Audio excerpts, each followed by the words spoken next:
Bonjour, j'espère que vous allez bien, ainsi que vos proches en cette période de confinement. Je suis très heureuse de vous retrouver aujourd'hui pour une vidéo focus sur un modèle que j'ai pas mal cousu ces dernières semaines, qui est la blouse Dressed du livre d'Irendo. Donc je vous remontre le livre, dont j'ai déjà fait une review sur ma chaîne YouTube. Une review qui a pas mal de succès, donc je suis assez contente parce que je reçois beaucoup de retours, que ce soit de personnes qui ont envie d'acheter le livre, de personnes qui hésitent, ou voilà, de personnes qui après la review se disent bah non, finalement c'est pas pour moi. Donc je suis vraiment contente de ça, merci beaucoup pour vos retours. Alors j'ai choisi le format focus parce que c'est vraiment un format que j'aime beaucoup. Je peux mettre l'accent sur un vêtement, sur un modèle. C'est pas les vidéos qui ont le plus de succès sur ma chaîne, mais en discutant hier avec Isabelle de la chaîne Fluffy Fibers, qui a un compte Instagram qui a le même nom et maintenant même un blog, on discutait hier, elle avait cousu un modèle que j'avais déjà cousu et elle avait retrouvé la vidéo facilement parce que justement c'était un focus et du coup moi ça me parle, ça me plaît de me dire que voilà, c'est plus facile à trouver et que ça peut vraiment aider quelqu'un qui a envie de coudre le modèle. Et donc ça m'a vraiment motivée à passer derrière la caméra pour vous parler d'un modèle en particulier. Alors j'ai choisi ce modèle-ci, il y en a d'autres dont j'ai envie de vous parler et donc j'espère tourner d'autres vidéos rapidement. Mais donc celui-ci je l'ai déjà cousu 6 fois et voilà, je l'aime vraiment beaucoup. Et j'avais envie de vous en parler. C'est un modèle qui est très simple, donc c'est une simple petite blouse avec un devant, un dos, 2 manches et une parmenture pour le col. Une parmenture aussi pour le bas. Si vous faites la version droite, arrondie, pardon. Donc je vous montre dans le livre, donc il y a cette version qui est la version blouse avec, comme vous le voyez, le bas ici qui est arrondi. Et vous pouvez aussi le réaliser en version robe. Voici. Alors, je vous avais déjà montré une première version de cette blouse, donc qui était la version que j'avais cousue lorsque j'avais fait la review du livre. Donc, c'est vraiment la version qui est prévue dans le patron. Donc, on retrouve ici la parmenture. Alors, au niveau de l'encolure, les manches, donc il n'y a pas de pince. Et dans le bas ici qui est arrondi, la finition se fait au moyen d'une parmenture. Les marges sont incluses dans le patron, pardon, elles sont d'1,5 cm. Et alors, quand vous achetez le livre, les patrons en fait sont à télécharger. Vous avez un code dans la dernière page du livre, pardon, et vous pouvez les télécharger si vous avez un compte sur le site de Direndo. Il s'ajoute automatiquement à vos téléchargements, sur la partie vos téléchargements, ce qui est très pratique, je trouve. Pour la première version que j'ai cousue avec le bas arrondi, personnellement je préfère des bas droits, et je trouve aussi que l'arrondi montait un peu trop haut quand je montais mes bras. Voilà, on avait tendance à voir en dessous de ma blouse, ce qui ne me plaisait pas trop. Donc les versions suivantes, je les ai faites avec le bas de la blouse droit. Pour ça, je me suis basée sur le bas de la robe.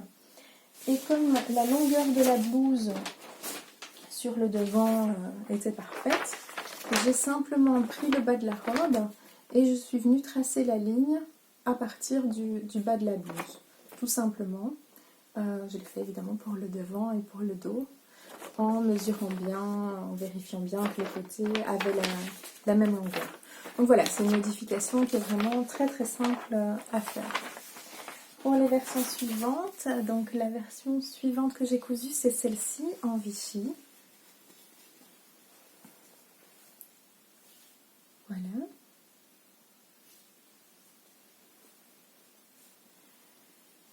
Donc on voit toujours la bande d'encolure, la parmenture, pardon.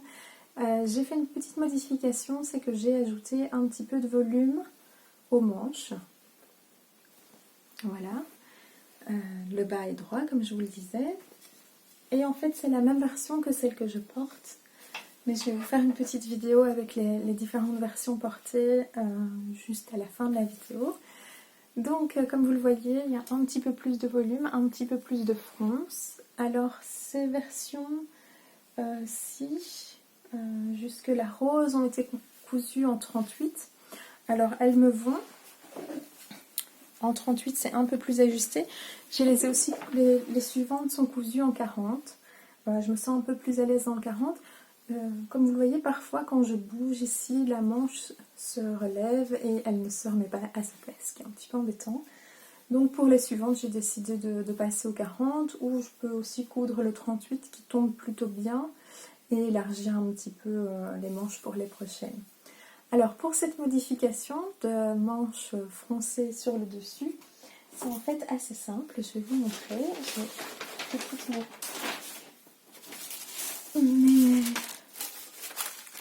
J'ai pris mon patron avec moi. Donc ici vous avez la manche standard. En fait il suffit, donc la manche ici est en plus identique devant et dos. Il suffit en fait de tirer une ligne ici perpendiculaire au bas de votre manche qui passe par le milieu de la manche. Vous ouvrez cette ligne en laissant 1 ou 2 mm accrochés en bas. Comme ça, ce point-ci vous sert de point de pivot. Et vous ouvrez ici et vous ajoutez le nombre de centimètres que vous voulez. Si vous le souhaitez, vous pouvez aussi ajouter un petit peu de volume au-dessus. Et donc là, au lieu d'ouvrir et de juste tracer un trait, vous redessinez un petit peu la manche pour ajouter. Moi, j'ai ajouté 1 cm au-dessus, sur le dessus de ma manche pour ce petit effet de volume. Et donc, en faisant ça, et en redessinant la manche, on arrive à ceci. Voilà, qui apporte ce petit volume. C'est une petite modification assez simple, mais qui est jolie, je trouve, qui rend la blouse un petit peu plus féminine. Par rapport aux explications, c'est très clair. Je ne sais plus si je vous ai dit, mais les marges de couture sont de 1,5 cm. On commence par assembler le devant au dos, donc par les épaules et par les côtés. Donc moi, je commence par là en tout cas. J'assemble mes devants, mes épaules, mes côtés, je surjette. Ensuite, j'assemble ma parmenture, devant et dos, j'ouvre mes coutures, je surjette. Ce que j'aime bien faire, une fois que j'ai fait ça, donc il faut aussi que je vous explique en détail. Donc la parmenture, elle est surpiquée. Je vais prendre une version et je peux vous le montrer rapidement. Voilà. Elle est surpiquée, ce qui fait qu'elle ne bouge pas. Et on vient aussi la sous-piquer d'abord. Donc la sous-piqûre, c'est la petite piqûre ici, où en fait on vient assembler la parmenture à la blouse et on sous-pique, c'est-à-dire qu'on pique la parmenture avec les marges de couture, ce qui fait que la parmenture va vraiment bien venir se placer. Elle est en plus ici surpiquée, donc je peux vous dire que la finition du col est vraiment parfaite. Une fois que le devant et le dos sont assemblés, moi j'aime toujours bien faire mon ourlet du bas.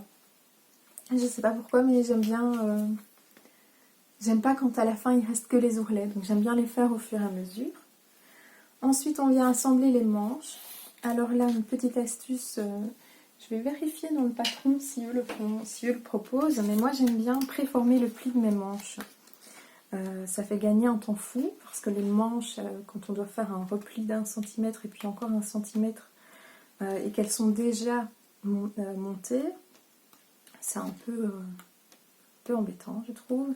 Et donc moi je viens toujours faire mes 2 plis, comme ça quand j'assemble le côté de ma manche, après j'assemble directement le bord de ma manche, et une fois que ma manche est posée, la blouse est terminée.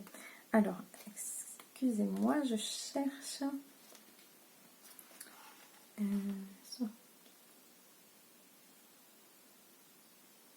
non, ici, ils font l'ourlet après, mais donc voilà, c'est une petite astuce que moi j'aime bien faire. je le fais sur tous mes projets couture. Donc cette version-ci, c'est une version que j'ai cousue en Vichy découpant de Saint-Pierre. J'aime beaucoup ce tissu. Donc c'est un coton, tout simple. Celui-ci, je l'ai cousu dans un... Donc c'est aussi une version avec un peu de volume aux manches. C'est une version que j'ai cousue dans un seersucker découpant de Saint-Pierre qui était un peu plus difficile à coudre parce que, comme vous le voyez, c'est un tissu qui a de la texture. Donc impossible de faire tenir le thermocollant sur la parmenture. Et donc, j'avais déjà cousu un chemisier dans ce tissu, donc je le savais déjà. Et donc j'ai utilisé un coton, donc ici un reste de plumetis qui me restait pour faire ma parmenture. Voilà.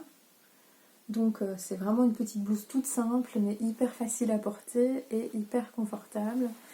Alors, oui, chez moi, vous verrez pas de... Moi, j'aime les vêtements simples, j'aime les coupes simples, mais par contre, j'aime les tissus fleuris, à motifs, et voilà. Mais au niveau des coupes des vêtements, c'est vraiment ça que j'aime porter au quotidien. Et donc voilà, parfois je me demande si ça a vraiment beaucoup d'intérêt de partager ça avec vous. Et en même temps, je sais que ce sont des modèles qui sont accessibles pour les débutantes. Et mon but via ma chaîne, via mon blog, c'est vraiment de donner envie aux gens de se lancer. Et donc je pense que c'est important aussi de parler de patrons qui sont simples mais très bien coupés. Et voilà. Donc pour cette version-ci, j'ai acheté ce tissu en ligne chez Stragier. C'est une collection qu'ils ont sorti, une collection Stragier. C'est du coton qui est vraiment très très agréable, qui a une belle épaisseur, un joli tombé qui est très très agréable à travailler. Et donc ici j'ai choisi d'ajouter une patte de boutonnage dans le dos. J'imaginais très bien ce tissu avec des boutons en bois en fait, à vrai dire. Et donc j'ai ajouté une patte de boutonnage dans le dos. Je vais vous montrer sur le patron, c'est très simple. Au lieu de couper le dos au pli, j'ai ajouté ici de quoi pouvoir faire une patte de boutonnage. Si jamais vous voulez faire la même chose, je vous conseille un tuto que vous pouvez trouver sur le site, sur le blog de by Sandra End. Donc Sandra avait fait un tuto pour ajouter une patte de boutonnage à l'avant du trot top d'Ivan Soufflet. C'est tout à fait le même fonctionnement ici. Donc je vais vous montrer. Je vais retourner la blouse pour pouvoir vous montrer plus facilement. Donc ici l'encolure est terminée par un biais et il est pris ici dans la patte de boutonnage, ce qui fait une finition absolument parfaite. Et moi je fais toujours la même chose dans le bas de mes chemises ou de mes blouses sur lesquelles il y a une patte de boutonnage. Donc il n'y a pas de repli en fait. En venant coudre, on replie la patte de boutonnage de l'autre côté, on vient coudre. Et donc ça c'est expliqué dans le tuto de Sandra. Si jamais vous voulez que je fasse une vidéo, n'hésitez pas à me le dire et j'essaierai de prendre un petit peu de temps pour ça parce que c'est vraiment une très jolie finition, je trouve. Alors voilà, moi je la fais à chaque fois que j'ai une patte de boutonnage. Donc voilà, la bonne nouvelle aussi, c'est que donc, ce tissu, il a un certain coût. Et la blouse tient dans 1 mètre, ce qui est plutôt une bonne nouvelle, parce qu'on peut se faire plaisir avec de très beaux tissus. Voilà, et donc là je peux la porter avec un jeans, un pantalon bleu marine. J'ai un petit blazer bleu marine avec laquelle elle va très bien. Donc voilà, je suis ravie de cette blouse. J'ai acheté 2 tissus de cette collection, les tissus avec les tons froids en fait. Et je suis contente que ce soit le printemps qui est de nouveau des tissus très colorés parce que cet hiver je n'ai cousu que des couleurs foncées alors que ça ne me correspond pas en fait, mais je pense que je ne trouvais pas de tissus voilà, colorés dans mes tons hiver. On trouve beaucoup de tissus dans les tons automne, donc du caramel, voilà, des couleurs qui ne me vont pas. Et donc voilà, quand je trouve du tissu avec des couleurs plus froides, je saute sur l'occasion. Alors cette version, c'est la dernière que j'ai cousue. Alors comme vous voyez, le tissu, c'est un pur bonheur. Il est super fluide, super léger, super beau. Voilà, donc c'est un vert qui me va aussi très bien. Qui est typiquement dans les couleurs hiver. Donc quand je l'ai vu, je l'ai tout de suite mis dans mon panier. Donc c'est un tissu que j'ai acheté chez Tissu Story, qui est un magasin en ligne belge. Voilà. Et là, vous voyez que j'ai mis les manches 3/4. Alors j'ai pas allongé les manches de la blouse. J'ai tout simplement utilisé celles du chemisier qui vont sur la blouse en fait. C'est la même manche. Pour arriver donc dans le patron initial, le chemisier, la manche arrive juste ici, au-dessus du coude. Pour arriver à une version 3/4, j'ai ajouté 12 cm et demi. Vous avez les lignes dans le patron pour allonger ou raccourcir le patron. Voilà, donc ici aussi, une petite blouse toute simple, mais que je prendrais beaucoup de plaisir à porter. Voilà, je pense que je vous ai tout dit sur ce patron. Il y a très peu d'embouts. Il y a très peu d'embouts aux manches, donc elles sont assez faciles à poser. Moi personnellement, je passe juste un fil de fronce, ce qui aide un peu à préformer la manche, mais il n'y a pas nécessité de faire vraiment des fronces, sauf si vous faites une version modifiée comme je l'ai faite ici. Pour cette version-ci, j'ai utilisé un tissu cousette qui est assez connu, que j'ai acheté chez Atelier Mundust. Et c'était je pense, le dernier coupon qui restait, et donc je l'avais acheté pour 10 € en me disant je trouverais bien un petit top à faire dans 1 mètre de tissu, parce que je pensais vraiment pas pouvoir faire une blouse avec des manches, et finalement, voilà, même en ajoutant les fronces, voilà, c'est pas beaucoup plus. On peut très bien faire cette blouse dans 1 mètre de tissu.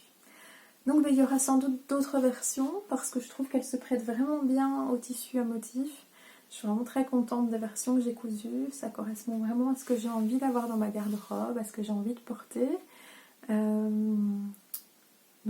Voilà. J'en ai pas d'autres planifiées là maintenant. J'ai plusieurs versions du chemisier que je vais encore coudre, et donc je ferai sans doute une vidéo focus sur le chemisier également, que j'ai déjà cousu à 3 reprises. J'aimerais en faire une version modifiée avec des manches papillons également. Donc vraiment ce livre, voilà, je vous en avais fait la revue et j'étais assez enthousiaste, et je le reste vraiment. Je trouve que les patrons sont certes assez simples, ce qui était parfois une critique qu'on a beaucoup vu passer quand le livre est sorti, mais en même temps ils permettent un tas de modifications. Et moi j'ai 2 livres dans ma bibliothèque couture de Michel Thénault, 1000 et une robes et je pense 1000 et une tuniques, dans lequel elle propose tout un tas de déclinaisons à faire sur un patron de base qui est prévu dans le patron, et ça m'inspire beaucoup pour modifier ce patron qui me va très bien et en faire voilà, d'autres petites variations. J'aimerais par exemple faire une version avec une lavalière, donc en faisant une fente et en créant la lavalière.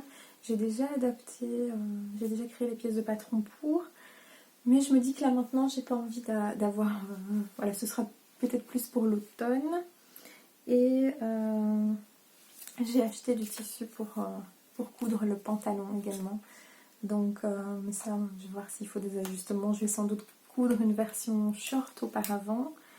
Donc ça, ce sera le prochain patron que que je testerai. J'ai également du tissu pour faire la robe. Je ne sais pas encore si je vais faire le modèle la robe qui est dans le livre. Mais vraiment, je trouve et aussi, voilà, il y avait aussi pas mal de remarques sur le fait c'est simple et les tissus sont simples, mais voilà, vous pouvez tout à fait les transposer avec des tissus colorés, avec des motifs, et ça donne aussi un résultat, un ressenti qui est différent, et je pense qu'on peut vraiment s'approprier ces modèles qui sont simples et voilà, les adapter et les intégrer dans notre garde-robe. Donc voilà, je voulais vous parler de ce modèle qui me plaît beaucoup. Je vais vous passer toutes les versions et vous montrer ce que ça donne porter. J'espère que vous avez passé un bon moment et je vous dis à très bientôt pour une nouvelle vidéo. Prenez bien soin de vous. Au revoir.